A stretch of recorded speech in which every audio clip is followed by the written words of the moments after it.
नमस्कार दोस्तों, स्वागत है आपका अपने YouTube channel vision learning point में। आज हम लोग पढ़ेंगे यूपी ट्रिपल एससी यानी कि 2018 में जो पेपर हुआ था वीडियो का, उसके बारे में, यानी सब्जेक्ट हिंदी पढ़ेंगे। वीडियो सब्जेक्ट हिंदी यानी कि जो वीडियो का पेपर हुआ था 2018 में, प्रीवियस ईयर जो हो चुका है, उसमें जो है हिंदी के 50 क्वेश्चन आज पढ़ेंगे। इसमें कौन कौन से क्वेश्चन पूछे गए थे ये हम लोग पढ़ेंगे। सबसे पहले हम देखते हैं पहला क्वेश्चन कौन सा है। पहला क्वेश्चन है, जैसे पैराग्राफ दिया हुआ है, इसमें से पढ़ करके जो है इनके आंसर्स देने हैं। पैराग्राफ क्या दिया गया है? अपने प्रियजनों से रहित राज्य किस काम का? प्यारी मनुष्य जाति का सुख ही जगत के मंगल मूल साधन है। बिना उसके सुख के अन्य सारे उपाय निष्फल हैं। धन की पूजा से ऐश्वर्य, तेज, बल और पराक्रम नहीं प्राप्त होने का। चैतन्य आत्मा की पूजा से ही ये पदार्थ प्राप्त होते हैं। चैतन्य पूजा ही से मनुष्य का कल्याण हो सकता है। समाज का पालन करने वाली दूध की धारा जब मनुष्य के प्रेम हृदय निष्कपट मन और मित्रतापूर्ण नेत्रों से निकलकर बहती है, तब वहीं जगत के सुख खेतों को हरा भरा और प्रफुल्लित करती है और वहीं उनमें फल भी लगाती है। अब इसी से रिलेटेड क्वेश्चन दिया है फर्स्ट, किससे रहित राज्य किस काम का? यानी कि जो राज्य है, अगर उसमें कौन से लोग नहीं हों तो वो किसी काम का नहीं रहेगा। तो इसमें है अपने प्रियजनों से रहित। इस फर्स्ट लाइन में ही लिखा हुआ है अपने प्रियजनों से रहित, इसका आंसर सी हो जाएगा। अपने प्रियजनों से रहित जो राज्य है वो किसी काम का नहीं होता है। अब अगला क्वेश्चन है, फिर पैराग्राफ आप लोग पढ़ लेंगे। इसमें दिया जगत का अर्थ क्या है? जगत यानी कि इसका अर्थ बताना। तो ऑप्शन देखा समाज, देश, संसार और प्रदेश। तो इसमें 4 ऑप्शन दे रखे हैं, तो इसका आंसर हो जाएगा जगत यानी कि संसार। ठीक, इसी तरह से अगला क्वेश्चन दिया है, निष्फल का आशय क्या है? निष्फल यानी कि जिसका कोई फल ना हो, तो हो जाएगा हमारा व्यर्थ। जब कोई फल ही नहीं होगा तो चीज़ व्यर्थ हो जाएगी, तो निष्फल का अर्थ हो गया व्यर्थ। अब अगला क्वेश्चन है, सुख के खेतों को हरा भरा और प्रफुल्लित करने का अर्थ है। यानी कि सुख के खेतों को हरा भरा और प्रफुल्लित करने का अर्थ बताना है। तो फर्स्ट है जीवन को सुखमय बनाना, फिर जीवन को दुखमय बनाना, खेतों की सिंचाई करना, या जीवन को संकट में डालना। अब देखिए हरा भरा और प्रफुल्लित, तो प्रफुल्लित इंसान कब होता है? जब वो सुखी होता है। तो फर्स्ट आंसर हो जाएगा जीवन को सुखमय बनाना। फिर अगला देखते हैं, निम्न में दीर्घ स्वर। अब दीर्घ स्वर बताना है। इसमें तो ई, फिर है बड़ी ई, फिर ए और ऐ। और इसमें देखिए जैसे हस स्वर और दीर्घ स्वर होते हैं, तो हस स्वर में तो 4 होते हैं, आ, ई, उ और ई। अब वहाँ पे दीर्घ स्वर में तो ये ए और ऐ भी आ जाता है, लेकिन दीर्घ स्वर इसमें क्या हो जाएगा? सिर्फ बी ऑप्शन हो जाएगा, बड़ी ई, क्योंकि ये जो है दीर्घ स्वर है। बाकी अगर ए है तो ये भी दीर्घ स्वर, लेकिन ये संयुक्त स्वर भी है, तो ये ऑप्शन नहीं होगा और ये भी ऑप्शन नहीं होगा। ठीक, तो इसका आंसर क्या हो जाएगा? ई, यानी कि ये क्या है? दीर्घ स्वर है। अब अगला क्वेश्चन है, निम्न में अंतस्थ व्यंजन कौन है? अंतस्थ व्यंजन बताना है कौन सा है। तो अंतस्थ व्यंजन 4 होते हैं। कौन कौन से होते हैं? या होता है, रा, ला और वाह, ये 4 होते हैं। तो इसमें से अंतस्थ व्यंजन बताना है, तो इसमें कौन सा हो जाएगा? वाह हो जाएगा अंतस्थ व्यंजन। फिर अगला है, निम्न में अल्प प्राण व्यंजन बताना है। अल्प प्राण, देखिए अल्प प्राण और महाप्राण 2 प्रकार के व्यंजन होते हैं। तो अल्प प्राण इसमें बताना है कौन सा हो जाएगा। तो अल्प प्राण जैसे कौन सा वर्ग होता है, इसमें आप लोग अगर याद रखेंगे, जैसे पहले अल्प प्राण होता है, फिर महाप्राण होता है, फिर अल्प प्राण, फिर महाप्राण, ऐसे करके 1, 3, 5 क्या होता है? अल्प प्राण होता है, और 2, 3 वर्ग वाले क्या होते हैं? महाप्राण। तो अल्प प्राण इसमें हो जाएगा हमारा ग, यानी कि ये क्या है? अल्प प्राण है, बाकी जो है महाप्राण। अब अगला क्वेश्चन है, निम्न में घोष वर्ण बताना है। घोष, देखिए 2 प्रकार के भी होते हैं, घोष और अघोष। तो घोष, जब सघोष दिया हो या घोष दिया हो, वो सेम ही होता है। तो सघोष अगर लिखा है तब भी वही आंसर होगा, अगर घोष लिखा है तब भी वही आंसर होगा। तो इसमें घोष वर्ण बताना है। तो पहला और दूसरा अघोष होता है, बाद के सघोष होते हैं। तो इसमें जो ऑप्शन दे रखा है, तो इसमें हो जाएगा जा, यानी कि जा क्या है? ये घोष वर्ण हो जाएगा। अब है अगला, निम्न में ओष्ठ वर्ण बताना। ओष्ठ यानी कि जिसका, जैसे ओष्ठ वर्ण है, तो इसमें जब हम बोलते हैं तो होठों का यूज होता है, ओष्ठ का यूज होता है। तो इसमें बताना ओष्ठ हो जाएगा हमारा ऊ हो जाएगा। और जो पा वर्ग में जितने होते हैं वो सारे क्या होते हैं? ओष्ठ वर्ण होते हैं। ठीक, अगला देखते हैं, निम्न में योग रूढ़ शब्द। अब योग रूढ़ बताना है, यानी कि योग रूढ़ जिसका हम योग करें, 2 शब्दों का इसमें योग होता है। तो अगर अलग अलग करेंगे तो अलग अर्थ होगा, लेकिन जब मिला देंगे तो उसका अलग अर्थ हो जाता है। तो इसमें योग रूढ़ शब्द हो जाएगा हमारा जलज। अब जलज मतलब क्या होता है? कमल होता है। तो अगर इसको अलग करेंगे तो जल अलग हो जाएगा, जल अलग हो जाए तो उसका अलग अर्थ निकलेगा, लेकिन जब मिला देंगे तो जलज यानी कि योग रूढ़ हो जाएगा। अब अगला क्वेश्चन है, महोत्सव का संधि विच्छेद बताना है। महोत्सव, तो ये इसका संधि विच्छेद बताना। तो फर्स्ट ऑप्शन महाप्लस उत्सव, फिर मही प्लस उत्सव। महा प्लस उत्सव और मही प्लस, तो इसमें ऑप्शन बताना है महोत्सव। तो ये हो जाएगा महा प्लस उत्सव यानी कि महोत्सव। अब इसमें अगर संधि पूछ ले कौन सी हो जाएगी, तो यहाँ पे गुण संधि हो जाएगी। ठीक है, तो ये याद रखेंगे, जब एक मात्रा ऊपर लगी होती है तो गुण संधि होती है। फिर अगला है बैलगाड़ी में समास बताना है। अब यहाँ पे देखिए बैलगाड़ी में समास बताना है, तो बैलगाड़ी, तो जैसे बैलगाड़ी क्या होता है, इसका जब समास विग्रह करेंगे तो बैलों की गाड़ी यानी कि जो बैल होते हैं उनकी जो गाड़ी होती है, तो की आएगा बीच में। तो की जब आता है तो क्या हो जाता है, तत्पुरुष समास, यानी कि जब कर्ता कोई मतलब कारक आ जाता है बीच में तो तत्पुरुष समास होता है। अब अगला क्वेश्चन, आगमन में उपसर्ग बताना है। आगमन, उपसर्ग क्या होता है, जो आगे जुड़ा होता है, तो आगे इसमें आ जुड़ा हुआ है, इसको जब अलग करेंगे तो आ अलग हो जाएगा, गमन अलग हो जाएगा, तो इसमें उपसर्ग क्या हो जाएगा, आगमन में आ उपसर्ग हो जाएगा। अब अगला क्वेश्चन है रसोईया में प्रत्यय बताना है। देखिए रसोईया में प्रत्यय बताना है, इसमें दो ऑप्शन लिखे या, और दो ऑप्शन है, लेकिन इन्हीं दो ऑप्शन में आपका आंसर है, तो इसी में देख लेते हैं। रसोईया में प्रत्यय बताना है, तो लास्ट में ईया लगा हुआ है, तो रसोईया का प्रत्यय ईया हो जाएगा। इसमें प्रत्यय क्या हो जाएगा, प्रत्यय जो पीछे जुड़ता है वो प्रत्यय होता है, तो ईया प्रत्यय हो जाएगा। अब फर्स्ट 15 दिया है, इनमें से कौन सा शब्द तत्सम है। तत्सम शब्द वो होते हैं जो संस्कृत के शब्द होते हैं, यानी कि संस्कृत के जो सीधे सीधे शब्द हम यूज़ कर लेते हैं उनको तत्सम शब्द कहते हैं, तो वो तत्सम शब्द होता है। तो फर्स्ट इसमें ऑप्शन है क्षेत्र। अब क्षेत्र का अगर तद्भव लिखेंगे तो खेत हो जाएगा, तो तत्सम शब्द क्या हो जाएगा, क्षेत्र, ये जो है तत्सम शब्द है। अब निम्न में कौन सा शब्द तद्भव शब्द है। अब इसमें तद्भव शब्द बताना है।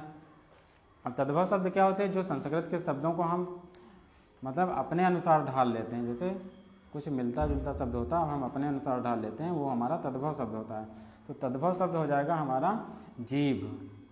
जीव का अगर तत्सम पूछे तो जिह्वा हो जाएगा, इसी से तद्भव क्या होगा, जीव हो जाएगा। फिर अगला क्वेश्चन है, निम्न में कौन सा शब्द देशज है। अब देशज शब्द बताना है। देशज यानी कि जो अपने देश में बोला जाता है, देशज शब्द बताना है। तो देशज यानी कि जो अपने देश में बोला जाता है, जो बाहर से ना हो, जैसे विदेशी शब्द ना हो। तो इसमें फर्स्ट ऑप्शन गोबर है, फिर घोड़ा या हल्दी या कटोरा। तो इसमें बताना है कटोरा, जैसे कटोरा हो गया, कहीं पे कटोरा बोलते हैं, कहीं पे कटोरी बोलते हैं, तो ये क्या हो गया, देशज शब्द हो गया। फिर अगला क्वेश्चन है हमारा, निम्न में कौन सा शब्द विदेशी है। अब विदेशी शब्द बताना है, यानी कि जो बाहर से आया हुआ है। तो फर्स्ट टिकट, मध्य, मयूर और वचन। तो इसमें विदेशी शब्द क्या हो जाएगा, टिकट हो जाएगा। निम्न में संज्ञा शब्द बताना है। संज्ञा शब्द कौन सा हो जाएगा, जैसे हरा है, तो हरा क्या होता है, विशेषण होता है। पतला, ये भी विशेषण है। गहरा, ये भी विशेषण है, क्योंकि ये किसी न किसी की विशेषता बता रहे हैं। जो सभा है, सभा क्या हो जाएगा, संज्ञा शब्द हो जाएगा, क्योंकि सभा जो है संज्ञा जो है यहाँ पे है।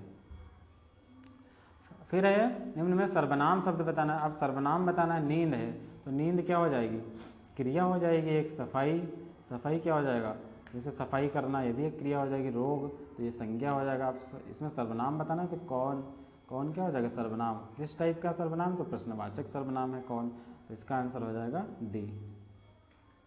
अब अगला निम्न में विशेषण शब्द है। अब विशेषण बताना है।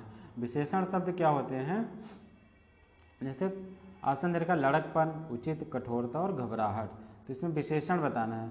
उचित जो है, इसमें ऑप्शन क्या हो जाएगा, उचित, उचित विशेषण है। अब लड़कपन क्या हो जाएगा, संज्ञा हो जाएगी। कठोरता भी क्या है हमारी, संज्ञा, और घबराहट भी संज्ञा है, तो इसमें हम उचित लगाएंगे, यानी कि विशेषण क्या हो जाएगा, ऑप्शन बी। फिर निम्न में प्रेरणार्थक क्रिया क्या है। प्रेरणार्थक, जिससे हमें प्रेरणा मिलती है। तो उठना, चमकना, देना या गिराना। से गिरना होता तो क्रिया होता, लेकिन जब गिराना है तो क्या हो जाएगा, प्रेरणार्थक क्रिया हो जाएगा। ठीक, जैसे चमक है तो चमकना का चमकाना होता, इस तरह से प्रेरणार्थक क्रिया बनती है। फिर अगला है निम्न में अव्यय, मतलब अव्यय बताना है। अव्यय क्या है, तो अव्यय वो होते हैं जिसमें कोई चेंज नहीं कर सकते, मतलब उसमें हम बदलाव नहीं कर सकते, वो अव्यय कहलाते हैं। जैसे ठीक है, तो ठीक चाहे जिसके साथ यूज करें, ठीक में कोई चेंज नहीं आएगा, ये ऐसे ही रहेगा, तो ये अव्यय हो गया। फिर पक्षी का पर्यायवाची। अब पक्षी के पर्यायवाची कौन सा इसमें बताना है, तो भूधर, वृंद, मीन या विहग। तो पक्षी के पर्यायवाची जैसे विहग है, खग है, द्विज है, ये सब क्या होते हैं, पक्षी के पर्यायवाची होते हैं, तो पक्षी का पर्यायवाची ऑप्शन डी हो जाएगा। फिर है जटिल का विलोम। अब जटिल मतलब कठिन, तो कठिन जैसे होता है तो इसका हमें विलोम बताना है, तो जटिल का विलोम क्या हो जाएगा, हमारा ऑप्शन ए, यानी कि कठिन का जैसे सरल होता है तो जटिल का भी क्या हो जाएगा, सरल हो जाएगा। अब अगला है जो देने योग्य हो। देने योग्य यानी जो किसी को दिया जा सके, तो जैसे फर्स्ट ऑप्शन गे या दे फिर जैसे इसमें फोर्थ ऑप्शन छूट गया, पेय था, तो पेय तो हो ही नहीं सकता, जो पीने योग्य हो पेय हो जाएगा। उसके बाद है दान, तो दान तो दिया जाता है, लेकिन इसमें जो है बताना देने योग्य हो, तो योग्य अगर आ जाएगा तो इसमें हो जाएगा देय। देय मतलब जो देने योग्य हो, दान नहीं होगा, दान तो दिया जाता है, लेकिन इसमें ऑप्शन क्या हो जाएगा, देय हो जाएगा। अब अगला है इसमें दीन और दीन शब्द, यानी कि दिन बताना है क्या होता है अर्थ, और दीन बताना है। ठीक, तो दिन तो पता होगा दिवस होता है, यानी कि कोई जो दिवस होता है उसको हम दिन कहते हैं। दीन मतलब होता है दुखी या गरीब, इसमें दिवस और गरीब, तो यहाँ पे फर्स्ट ऑप्शन हो जाएगा दिवस या गरीब।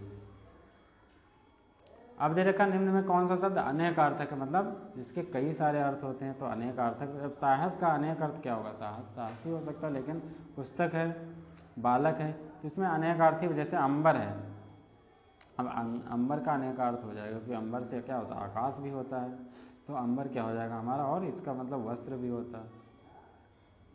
अब अगला दे रखा है निम्न में वर्तनी की दृष्टि से शुद्ध शब्द बताना है, यानी कि जो शुद्ध हो। अब देखिए पूज्य नहीं हो सकता, क्योंकि इसमें पूज्य होता है, बड़ाऊ की मात्रा लगेगी। प्राण नहीं होता, क्योंकि ना की जगह पे अड़ा होता है, प्राण होता है। परीक्षण, यानी देखिए रा पे छोटी की मात्रा लगेगी, क्योंकि रा पे बड़ी की मात्रा होता है, परीक्षण होता है। ठीक, तो ये भी नहीं होगा, तो इसमें ऑप्शन कौन सा हो जाएगा, डी हो जाएगा, परीक्षा। ये बिल्कुल सही लिखा हुआ है, तो ये शुद्ध शब्द हो गया। फिर अगला है निम्न में वर्तनी की दृष्टि से अशुद्ध शब्द बता। अब वहाँ पे शुद्ध पूछ रहा था, यहाँ पे अशुद्ध पूछ रहा है, यानी कि जो शुद्ध होगा वो ऑप्शन नहीं होगा, जो अशुद्ध होगा। प्रादेशिक, अब प्रादेशिक देखिए सही लिखा हुआ है। फिर है व्याप्त, तो व्याप्त भी जो है हमारा सही लिखा हुआ है। माधुर्य, ये भी सही लिखा हुआ है, तो यहाँ पे आंसर हो जाए प्रामाणिक नहीं होता है, प्रामाणिक होता है। प्रा यानी कि इसमें बड़ा की मात्रा होती है, तो प्रामाणिक हो जाएगा, तो ऑप्शन डी हमारा सही हो जाएगा।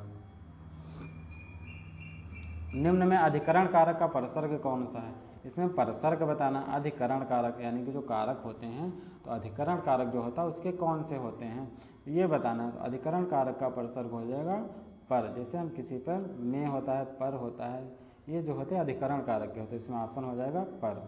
ठीक, तो ये अधिकरण कारक का परसर्ग हो जाएगा। ठीक है, अब अगला देखते हैं।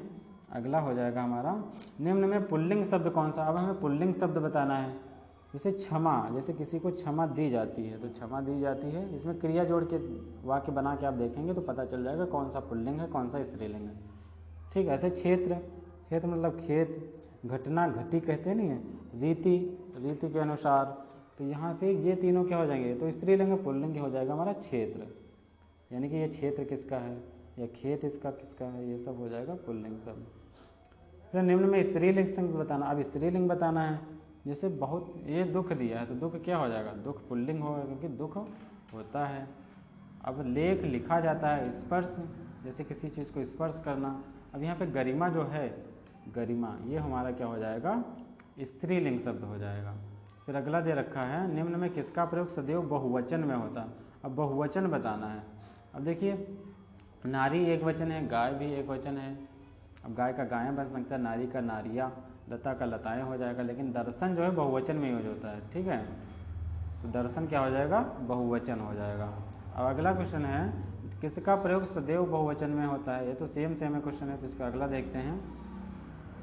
निम्न में भूतकाल का उदाहरण कौन है। भूतकाल यानी कि जो हो चुका है, भूतकाल क्या होता है, जो बीत चुका है। तो मैं जाता हूँ, तो ये तो वर्तमान काल हो जाएगा। सी है वह आ रहा है, तो ये भी वर्तमान काल। वह पुस्तक पढ़ेगा, जिसमें गा गी गे लगा होता है, भविष्यत काल होता है, तो बी ऑप्शन हो जाएगा, राम घर गया था, यानी कि ये हमारा भूतकाल हो जाएगा। फिर है निम्न में भाववाच्य बताना। भाव यानी कि जिससे हमें भाव का पता चले। मोहन पुस्तक पढ़ता है, ये भाववाच्य नहीं होगा, क्योंकि ये क्रिया कर रहा है। श्याम पत्र लिखता है, ये भी क्रिया कर रहा है। फिर डी पत्र लिखा जाता है, ये भी जो है क्रिया है। अब देखिए मोहन से बैठा नहीं जाता, ये हमारा हो जाएगा भाववाच्य। ठीक है, ये इसका भाव व्यक्त कर रहा है। निम्न में कौन सा वाक्य मिश्र वाक्य। अब मिश्र वाक्य बताना है।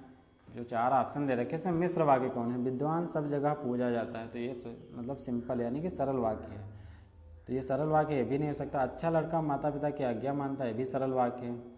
वह पुस्तक राम की थी, ये भी सरल वाक्य। मिश्र वाक्य यानी कि इसमें क्या होता है, एक जो वाक्य होता है दूसरे पे डिपेंड रहता है, यानी कि अधूरा रहता है। अगर एक ही जब सवेरा हुआ, अब इसमें लग रहा है कि आगे जो है कोई काम अधूरा है, तो इसमें आगे और भी सेंटेंस होगा, तब हम लोग बाहर गए, यानी कि इसमें दो सेंटेंस हैं, दो वाक्य हैं जो एक दूसरे से कनेक्टेड है, तो डी ऑप्शन इसका हो जाएगा।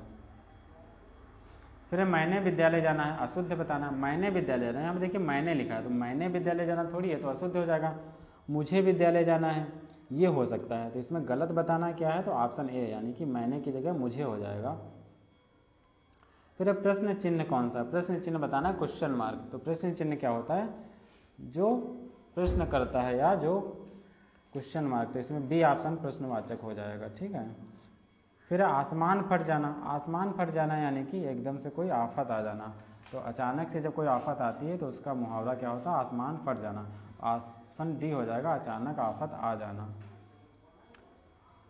फिर स्वावलंबी होने के लिए सही मुहावरा, स्वावलंबी होता है जैसे कि कोई भी काम स्वयं करना, स्वयं करना यानी कि किसी और के सहारे ना रहना, तो ये ऑप्शन हो जाएगा अपने पैरों पर खड़ा होना, यानी कि स्वावलंबी होना।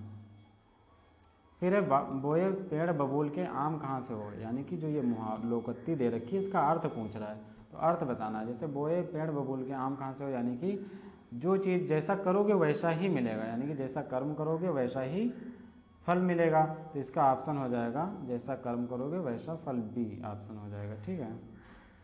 फिर लाभ ही लाभ, अर्थ के लिए सही। अब जब लाभ ही लाभ होता है यानी कि सब जगह से लाभ ही हो रहा है, तो यानी कि क्या हो जाएगा, पांचों उंगलियां घी में, यानी कि सभी ओर से हमें लाभ होना। फिर अगला मूल पाठ का व्याख्या के साथ अनुवाद कहलाता है, यानी कि जब कोई मूल पाठ होता है उसका हम जब व्याख्या के साथ अनुवाद करते हैं तो क्या कहलाता है। अब व्याख्या के साथ अनुवाद करेंगे तो व्याख्या अनुवाद हो जाएगा, ठीक। फिर है 45 नंबर, ब्रज हिंदी किस उपभाषा के अंतर्गत आता है, यानी कि जो ब्रज भाषा है ये कौन सी उपभाषा के अंतर्गत आती है। तो ब्रज भाषा के बारे में बताना है, तो ये हमारा आएगा पश्चिमी हिंदी, यानी कि जो पश्चिमी हिंदी है इसमें जो है ब्रज भाषा था। पश्चिमी हिंदी में जो है जैसे बुंदेली आती है, ठीक, ब्रज भाषा आती है और कन्नौजी आती है, तो इसमें 5 उपभाषाएँ आती हैं, ये पाँचों आप लोग क्या करेंगे, याद कर लेंगे, ठीक है। कौरवी आती, खड़ी बोली आती, ये सारी चीज़ें पश्चिमी हिंदी में आती हैं, ठीक। अगला क्वेश्चन देखते हैं, अमेंडमेंट के सटीक हिंदी, अमेंडमेंट जो है इसका हिंदी अनुवाद बताना है कि हिंदी अर्थ क्या होगा। तो अमेंडमेंट का होता है संशोधन, यानी कि कौन सा हो जाएगा, ऑप्शन बी हो जाएगा, ठीक है। अगला है सूर सागर के रचयिता, अब सूर सागर है यानी कि जो सूर सागर इसके रचयिता कौन है, तो सूरदास हो जाएगा, इसमें जो है सेम ऑप्शन दिख ही रहा है, ठीक है। अगला है निम्न में रीतिकाल का कवि कौन, अब रीतिकाल का बताना है, जैसे काल होते हैं, भक्ति काल हो गया, आधुनिक काल हो गया, आदिकाल हो गया, इसमें तो रीतिकाल का बताना है, तो रीतिकाल का हो जाएगा कवि बिहारी। बिहारी जो है रीतिकाल के कवि थे। बाकी जयशंकर प्रसाद हैं ये आधुनिक काल के हो गए, सूर्यकांत त्रिपाठी निराला भी आधुनिक काल के हो गए, सुमित्रा नंदन पंत भी आधुनिक काल के हो गए, तो बिहारी क्या हैं, जो है रीतिकाल के हैं। उसने कहा था, कहानी के लेखक, जो उसने कहा था कहानी के लेखक बताना है। उसने कहा था, तो ये कहानी किसकी हो जाएगी, तो यह कहानी हो जाएगी चंद्रधर शर्मा गुलेरी की, ठीक है। इनकी 2-3 कहानियाँ और हैं, लगभग 3 कहानियाँ, तीनों आप लोग याद रखेंगे, ठीक है। अगला देखते हैं, उर्वशी किसका काव्य। अब एक चीज़ यहाँ पे याद रखेंगे, उर्वशी काव्य पूछ रहा है किसका है। देखिए उर्वशी रचना जयशंकर प्रसाद की भी है, रामधारी सिंह दिनकर की भी है, लेकिन यहाँ पे आप लोग ध्यान रखेंगे काव्य पूछ रहा है, तो काव्य अगर पूछेगा तो रामधारी सिंह दिनकर हो जाएगा। रामधारी सिंह दिनकर उर्वशी काव्य की रचना की थी। रामधारी सिंह दिनकर को जो उर्वशी के लिए ज्ञानपीठ पुरस्कार भी मिला था, तो ज्ञानपीठ पुरस्कार इनको कब मिला था, 1972 में मिला, ठीक। तो ये हो गए 50 क्वेश्चन जो हिंदी के थे, ठीक है। तो क्वेश्चन पिछले साल के थे, यानी कि जो पिछली बार पेपर 2018 में हुआ था वो थे। तो इसी तरह से आपको और वीडियो मिलेंगे जो और भी कुछ शिफ्ट में पेपर हुए थे। वीडियो कैसा लगा ज़रूर बताएंगे। अगर अभी अब तक आपने सब्सक्राइब नहीं किया तो सब्सक्राइब कर लें, क्योंकि जो है अगला वीडियो जल्द से जल्द आपको मिलेगा। वीडियो कैसा लगा ज़रूर बताएं। धन्यवाद।